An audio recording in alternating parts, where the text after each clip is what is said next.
नमस्कार, मैं हूं निवेदिता। पिछले कुछ दिन में जिस तरह से चीन के भारत के साथ संबंध खराब हुए हैं, उनमें भारत के साथ कोई हो न हो, लेकिन अमेरिका ने अपना पूरा समर्थन सिर्फ और सिर्फ भारत को दिया है। चीन को सिर्फ आंख ही दिखाई है।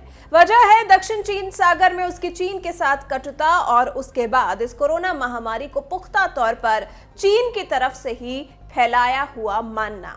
अमेरिका को यकीन है कि हो न हो इस वायरस को चीन ने ही दुनिया भर में जानबूझकर फैलाया है और वर्ल्ड हेल्थ ऑर्गेनाइजेशन को मानो चीन का ही चमचा बन गया है, जो उसके खिलाफ कुछ बोलता ही नहीं। इसका मतलब साफ है कि अमेरिका और भारत दोनों का ही दुश्मन एक है, चाइना। अब चीन को काबू कैसे करना है, इस रणनीति को बनाने के लिए अमेरिका के विदेश मंत्री माइक पोम्पियो ने खुद भारत आने का फैसला लिया है। जी हां, अगले हफ्ते भारत और अमेरिका के बीच में 2+2 वार्ता में इंडो पैसिफिक क्षेत्र में खड़ी चुनौतियों और उनसे निपटने के समाधान पर चर्चा की जाएगी। ये जानकारी अमेरिका के रक्षा सचिव मार्क एस्पर ने दी है। अटलांटिक काउंसिल के अध्यक्ष फ्रेडरिक कैंपी के मुताबिक अगले हफ्ते वो भी पोम्पियो के साथ भारत में होंगे।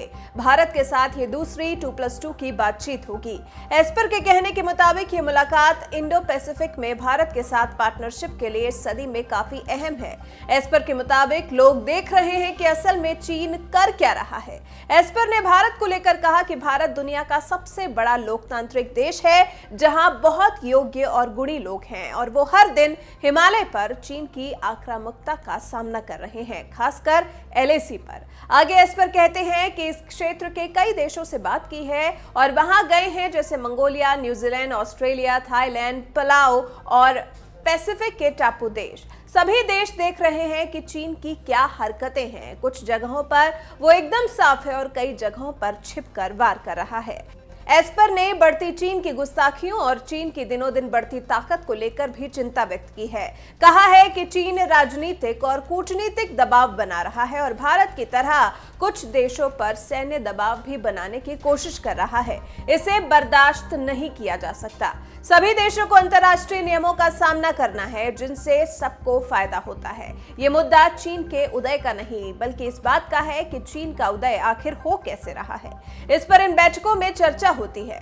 पिछले हफ्ते हुई 5 आइज फोरम और अगले हफ्ते दिल्ली में होने वाली बैठक को लेकर एस्पर ने कहा कि इसमें इंडो पैसिफिक की चुनौतियों, आपसी सहयोग, संप्रभुता को मिलने वाली चुनौती, अंतर्राष्ट्रीय नियमों की व्यवस्था और नेविगेशन की आजादी पर चर्चा की गई, जिससे कि और ज्यादा नजदीकी सहयोग बनता है। और अब अगले हफ्ते दिल्ली में बैठक होने वाली है, जिसमें भारत नौसेना की जानकारी साझा करने के समझौते पर एस्पर कहते हैं कि भारत के साथ कई मुद्दों पर चर्चा हो रही है, लेकिन इसके बारे में जानकारी सही समय पर दी जाएगी। यानी कि एस्पर अभी खुलासा नहीं करना चाह रहे हैं कि आखिर कौन कौन से मुद्दे हैं जिन पर भारत के साथ अमेरिका की बातचीत चल रही है। लेकिन अब जब अगले हफ्ते दिल्ली में बैठक होगी, उसके बाद सब कुछ सामने आ जाएगा। पता चल जाएगा कि अमेरिका के साथ संबंधों को और मजबूत बनाने के लिए आखिर मोदी सरकार किन किन मुद्दों पर समझौते करने जा रही है। तब तक इंतजार करिए विदेश मंत्री माइक पोम्पियो के भारत आने का। असली पिक्चर और चीन के खिलाफ दोनों देशों की असल रणनीति तो तभी उजागर होगी।